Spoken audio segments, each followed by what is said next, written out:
Hello everyone and welcome to Pascal's Wager after round number 6 in a Candidates 2020 tournament. We're starting to sing a similar tune here as Jan Nepomniachtchi scores another big win today with the white pieces against Ding Liren, and this is maybe the first tournament I remember where Ding Liren has lost so many games in so few rounds. So this is his third loss in just 6 rounds, and this really hasn't happened. You really do wonder whether he's being affected, whether it's by the crisis that is going on right now, obviously for everyone, or maybe the quarantining that he had for a few weeks. That kind of thing can take a toll on you. He was saying in the interview yesterday that he switched hotels, but anyway, or maybe it just happens. Everyone has a bad tournament. Of course, this is a tough time to have a bad tournament, but it has happened here. I just want to make sure I'm not missing anything in the chat here. We're going to go through all the games. I also would like to show you, I guess I'll show you the results first of all. Let me push the results through. So the results today, we had 2 wins actually. So we had Jan Nepomniachtchi winning, and we also had Anish Giri scoring his first win. Anish has not scored a lot of wins recently, and so we are all quite happy for Anish. We root for him. Of course, sometimes Magnus and Anish have sort of Twitter jokes going on, and so we're also going to run through what's going on in the Twitter sphere today. But first, I thought I would show you the key game, really the key result of today, which is the game between Jan Nepomniachtchi and Ding Liren. And again, I think what's been kind of amazing about this tournament so far is that Jan has been really well prepared, and so far he stands on +3, which is a big score. Some people have started to talk about how he has in the past started really strong and then had trouble finishing the tournament. We'll obviously have to see whether that's the case in this event, but for him, hopefully not. So this starts as a Rai Lopez, and people have been kind of targeting here Ding. I think this is the third game that he gets in this line with D3. So certainly he's getting a little bit of a workout in this variation. This is a slightly different line than a line that he had in other games where his bishop was on B7. Here his bishop is on E6. Now all of this has been played many times before. This is sort of a modern Rai Lopez line, but we had, for example, Magnus Carlsen himself. I'll show you in just a few moves, but all of this happened in the Carlsen against Ding Liren game, and in this position after A5, Magnus had played the move C4, and Ding had played knight E7, and it looked like the position was, relatively equal. Maybe white was a touch better. By the way, some people may wonder, like after A5, why does white not just simply take on F6 and double the black pawns? And it's a pretty relevant question. Pawn takes. So there's 2 things that I would say here. One thing is that first, white has to do something about their pawn on B4. So if white had time to play knight H4, knight F5, then this would be a really good position for white. But here, if they play knight H4, this pawn hangs, and knight F5, king H8. There's no time to checkmate, and so this is not worth a pawn. I mean, maybe white has something here, but black is certainly not worse. So white has to try to win their pawn back in some crazy tactical ways. So knight takes F6, and then if you don't have time to play knight F4, then black probably will be able to play knight E7 and F5 and just be okay. So C4, which was played in Magnus's game, was an interesting move, but in this game, Nepomniachtchi plays Rook B2, and again he's been super well prepared. Clearly he had looked at this. I don't think it gives white too much. So Ding plays A takes B4, A takes B4, Bishop D8. Now there might have been other ways to play this position, like knight E7 first, for example, was interesting here. The computer actually thinks that this is quite okay. But I was looking, for example, knight H4 here, and then the idea is that black can't play F5 because of knight takes F5, knight takes queen G4. The knight can't go to G7 because the queen hangs, so he's got to play king H8, and then I'm assuming something like queen F5. I mean, you could try taking with the pawn too. And this should be a better endgame. I mean, you're going to be up a pawn, so it's better, but maybe black can hold this. But instead of f5, he probably has better moves, like maybe either king h8 is the most normal looking, and I don't know that white really has too much here. If black can play rook g8 and prepare f5, looks more or less okay. But that was interesting also. He plays bishop to d8, so he stops the captures on f6, and then he probably wants to play knight e7 or knight d4. Nepomniachtchi plays c4, and then Ding played knight d4. And a few people in the analysis, actually, we had Niels Grandelius today, a very strong player from Sweden, and he was saying that Ding just loves to play this pawn structure and seems to think that black is okay in most of these positions. It's interesting to wonder whether Nepomniachtchi thought that maybe in this particular case white is better, and that Ding would go for it because he likes the structure. So, which is kind of an interesting psychological way of looking at preparation. But in this position, he takes, queen c2, and it does look to be a pleasant position for white. I mean, the bishop is not particularly good, but things are not so simple. So he plays rook e8, g3, b takes, queen takes, c6. So yeah, c6 is normal, knight f4. Then if the knight had a better square, white would definitely be better. But this still looks fine for black. Bishop g5, knight e2. And he plays d5, and d5 is of course strategically a difficult decision to make, because after pawn takes, queen b3, these doubled pawns, well, I should do like this rather than an arrow. These doubled pawns are of course weak, but they do control a lot of squares, and the white king is not entirely safe. So it's a position that you would think black might not be too upset about getting, and that they may feel like they could hold. So, I think things kind of go wrong though in a few moves here. He plays h5, which is it's a reasonable looking move. He wants to put a pawn on h3, and these h pawns. Well, there's another game with an h pawn launching forward in this round. We'll look at it, the Wang Hao game.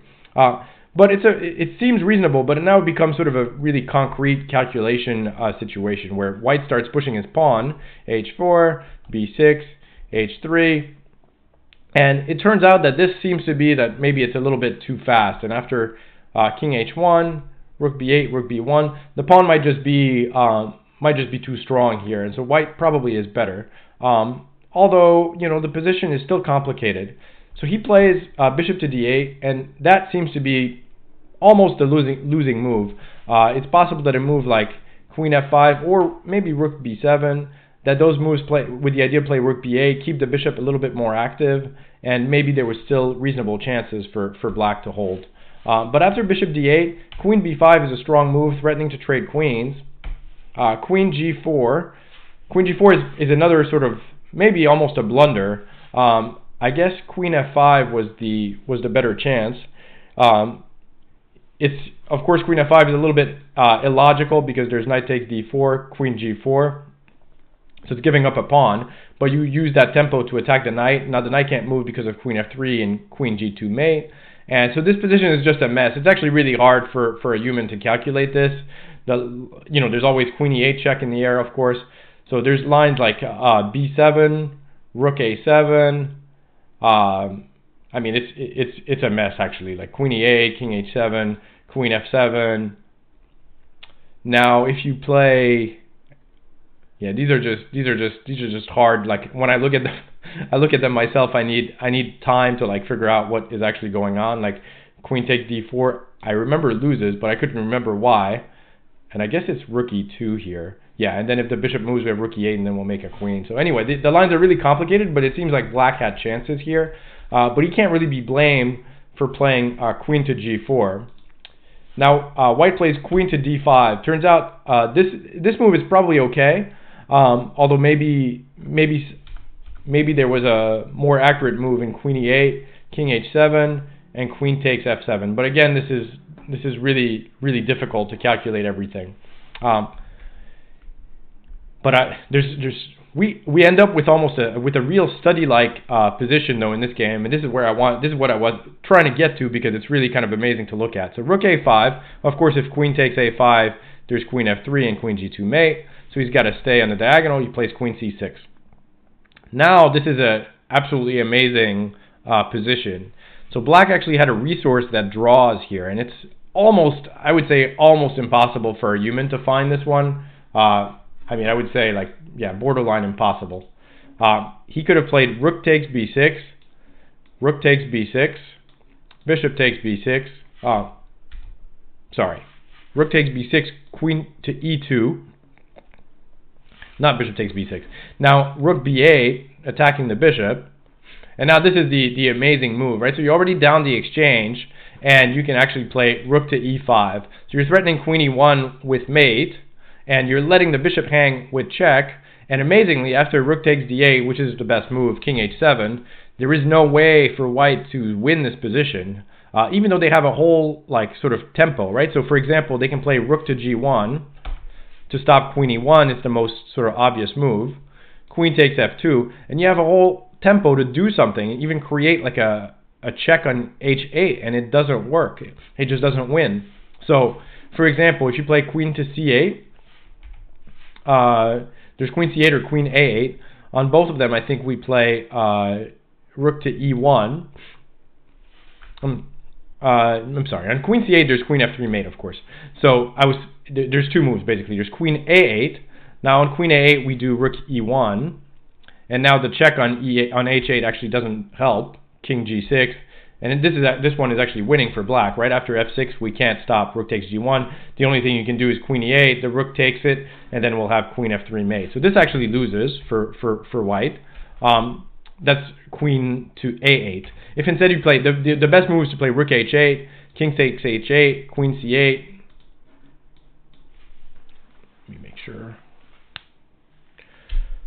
Make sure that it's not a sound problem. King h7, queen takes h3, and this one is actually just a draw, and so this would have actually been forced.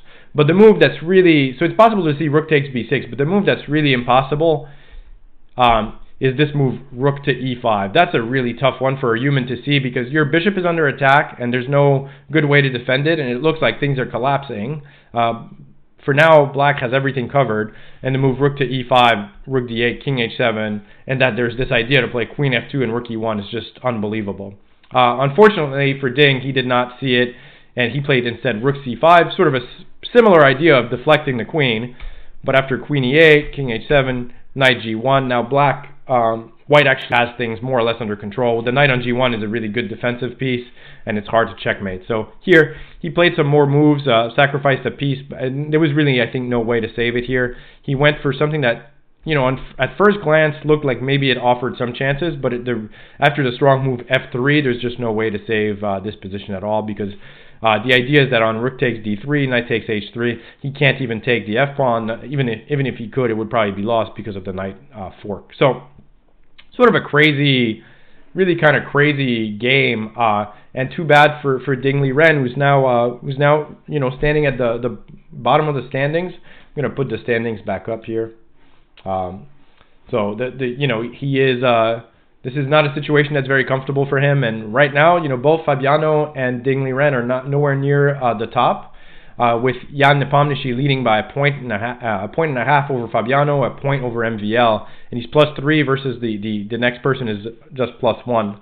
So let's look at the other games. I'm not going to go through in quite as much detail, but they were interesting. So first, I'll go through the MVL game because he's in second place against Wang Hao, and this was a, you know, of course MVL has probably the most predictable repertoire. He plays the Najdorf with black and the Grunfeld, so this game is a Grunfeld. Here he plays the B6 variation, which is an interesting line. It's you know, become popular. It didn't used to be the main way to play this position. And now Wang Hao, you know, sort of following the Lila Zero, you know, the super neural network computer that has taken the chess world by storm and kind of changed the way we prepare, he plays H4. So this is a move that, you know, even maybe 15 years ago, people would have thought it was crazy, that you have time to just like spend 3 tempos to try to get the pawn to H6, which doesn't immediately create anything.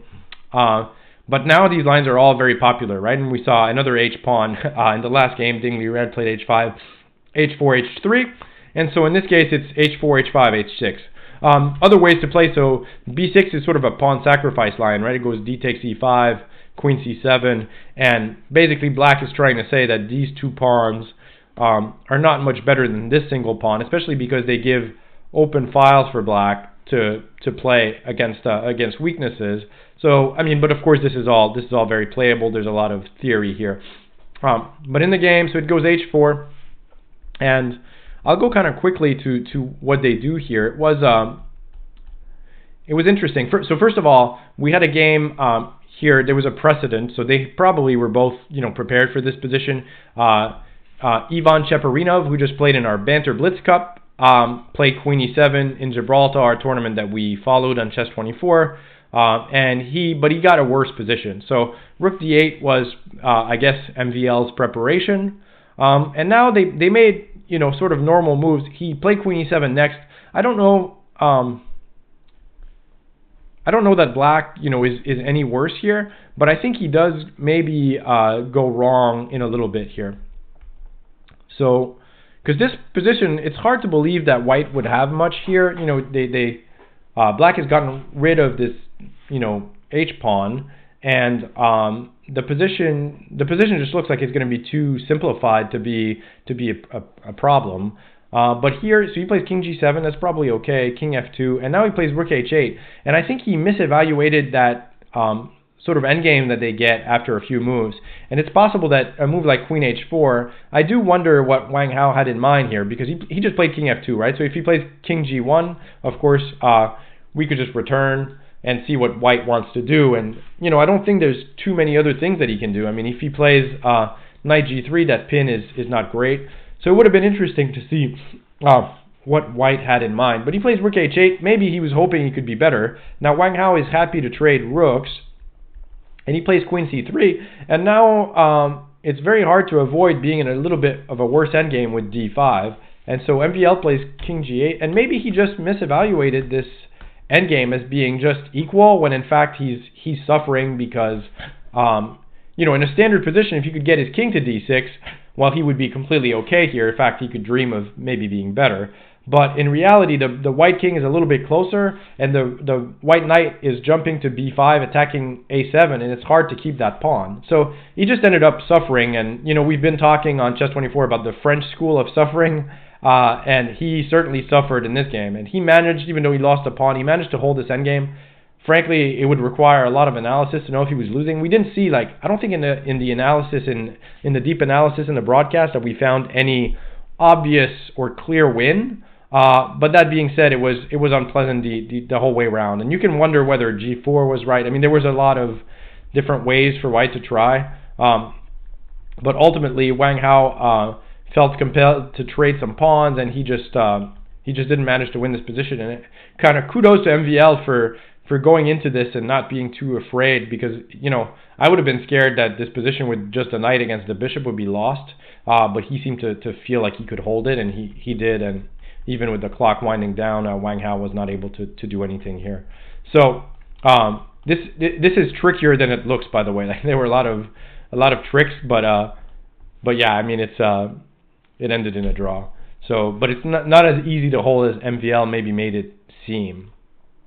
All right, then we're gonna go through the Fabiano game against Alexander Grischuk, and yeah, this one was another Ra Lopez. He played with Bishop C5, which is a sort of a complicated way to play. And again, Caruana seemed really, really well prepared. He played all of this really fast. Now in this position, by the way, after Rook E8, Grischuk spent a really, really long amount of time. And in fact, maybe I'll just go through my day's Twitter run, because I think it's kind of fun.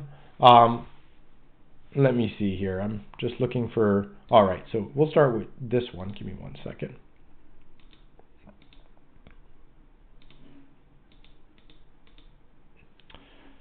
All right, so here we go. So this one was pretty funny. I mean, in this position, Grischuk spent 15 minutes and then played Knight G5, Rook F8, Knight F3, rook e8, and of course, this happens in the Rai Lopez in a few different variations.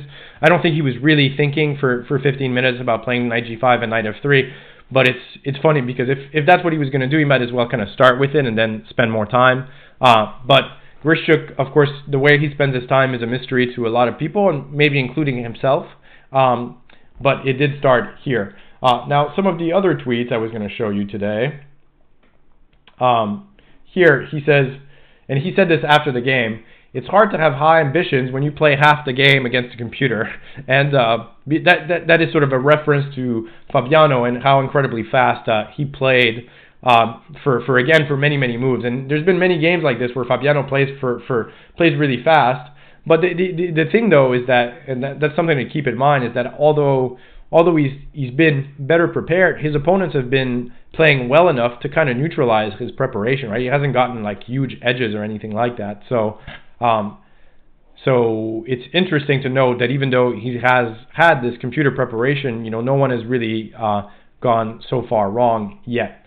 Now, this quote from Wang Hao, after the game was interesting. He was asked if he could go back in time being a kid, would he approach chess preparation differently? And then he said, this is a very big question, so he kind of deflects the topic and says that he would have looked at a financial career instead, which is a funny thing to say, as he managed to have still a very successful career so far. This is mostly about the Nepomniachtchi quote here, because I did show you this rook e5 unbelievable find that, of course, Ding Liren ultimately didn't find, but it would have been an incredible move. And Nepomniachtchi said that if someone finds rook e5, this should be disqualified. Of course, no hints that anyone is cheating in this tournament. He's just joking around that it's basically impossible. So all right, going back to our chessboard here. So after rook e8, ultimately he plays rook e1, pawn takes d4, pawn takes d4, knight takes e4. Oh, and by the way, I should say that one of the ideas of this rook e8 move is that if pawn takes e5, bishop takes e3, pawn takes f6. This actually, on the face of it, looks like it wins a pawn for white. But then it turns out that black actually has a quite reasonable position, I believe, by playing I think it was just not bishop c5. It is, where is the bishop going? Actually, no, it's bishop f4. Sorry, bishop f4. And then, so this is all kind of a trap. So if bishop c5, there was queen d5. But now queen d5 is met by bishop e6. And black is going to be okay. But again, this is complicated and sort of amazing preparation from Fabiano. Like he finds these kind of odd variations in very well-known positions. So anyway, Grischuk plays rook e1. And now they get to this position, and Fabiano said that he was not that happy with this variation because even though black is up a pawn, his knight on a7 is in a pretty tough spot, and it looks like a decent position for white, right? So he plays bishop f5. This is another sort of shocking move that would be very hard for a human to find, but this was his preparation. The idea is that if queen takes knight, he's got this knight c5 move. And that the queen is in danger of being trapped by either rook b7 or rook a8. And even if you take this pawn on c7, the queen can still be trapped. Now you have two options, actually. You can take the bishop, but I think the move queen f8 was also interesting. The idea is to play rook b7. And, okay, white has to give their queen in some way, and maybe it's equal. But, again, kind of unbelievable, this move, bishop f5. I think Grischuk was kind of shaking his head, like how did he come up with these ideas? But he responds well, knight d2, knight c5, and certainly white has enough compensation for a pawn here, because the knight on a7 is bad, and this 4 against 3 on the queen side is really not a very mobile pawn majority. So basically, the only thing is Grischuk had so little time that it looked like Fabiano might be able to score a win, and in fact Magnus did tweet that he thought this could turn into an easy win for Fabiano. But Grischuk can't be underestimated even when he has no time, and he actually managed to get an active and interesting position, and it was never really worse. So I'm just going through the moves quickly here, but they did get to a position where it looked like maybe Fabiano could try here, because the pawn on d5 is a little bit weak, but Grischuk held this, and by this point he's reached move 40, and so he managed to hold. Now the last game was Anish against Alexeyenko, and this game was kind of so it's this.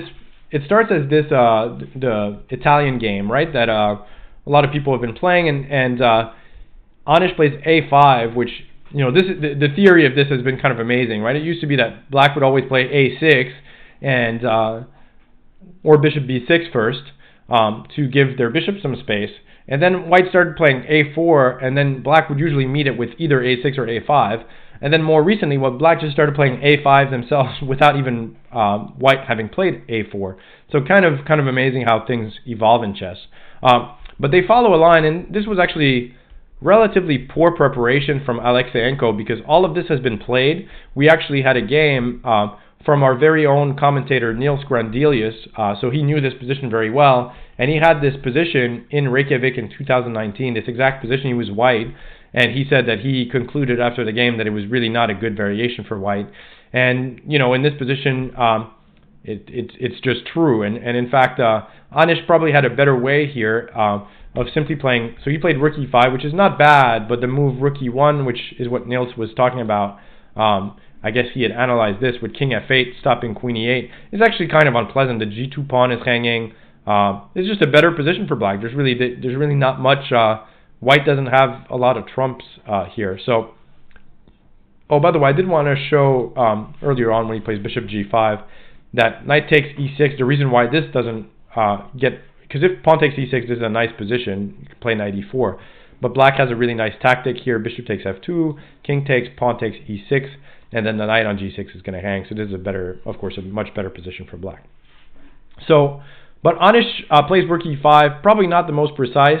But he does manage to get, of course, a reasonable position for Black, and it gets better here where he just has a much better pawn structure. So the question whether he can win, and the position at some point was just equal until in this position actually. So in this position, Alexeyenko is White to move here, and he should just take on b7. This is kind of bizarre. Of course, there's no a4 because of any check, queen c8 or queen a8, followed by taking the pawn. So this is just completely equal already, right? They would basically shake hands here. For really inexplicable, he plays queen d7. I guess he wants to play knight d6, but it doesn't look like this is going to offer, I guess if you could play knight d6, queen f6, queen c8 check, maybe. I mean, I don't know what he's trying to do exactly. But after b6, already he doesn't have equality anymore. And after knight d6, queen f6, if queen c8, queen d8 holds everything. And now he's just got to try to make a draw. And maybe he had a better way, but it's kind of amazing that he managed to get himself in trouble in a position that really didn't warrant it at all. So now he's got to fight, and maybe he could have made a draw. In fact, it gets to a long endgame, and but ultimately he lost the knight endgame. So sort of an unfortunate turn of events for Alexeyenko because okay, he had a pretty weak opening here, but there was no reason to lose the game without much of a fight. So that is kind of too bad. In fantasy chess today, I'll put my fantasy chess here. In fantasy chess today, I guess the most important things, as usual, in the day-to-day contest, is the most important thing to get right are the winners. And today the winners were Anish Giri and Ding Liren, and both were pretty high scoring if you got these wins right. And so I will post a graphic with the winners of that in just a little bit. And in the meantime, we're going into a rest day tomorrow, but we have a lot of really exciting stuff going on the rest day. We have banter blitzes with people like Jan Gustafsson, Gawain Jones, Nihal Sarin. Late in the day, in U.S. evening hours, we'll have Alex Lenderman. So it's going to be, so there's, as much as it's a rest day for the players, for the audience on Chess24, there will very much be activity. So I encourage you to log in and check it out. In the meantime, for the rest of today, so I'm going to play a little banter blitz here to take you into the workshop with Sam Shanklin, which is going to start in just about an hour. So stay tuned. I'm going to play an ad here, get myself ready for the banter, and I'll see you all in just a few minutes. Thanks for tuning in, and I'll speak to you everybody soon.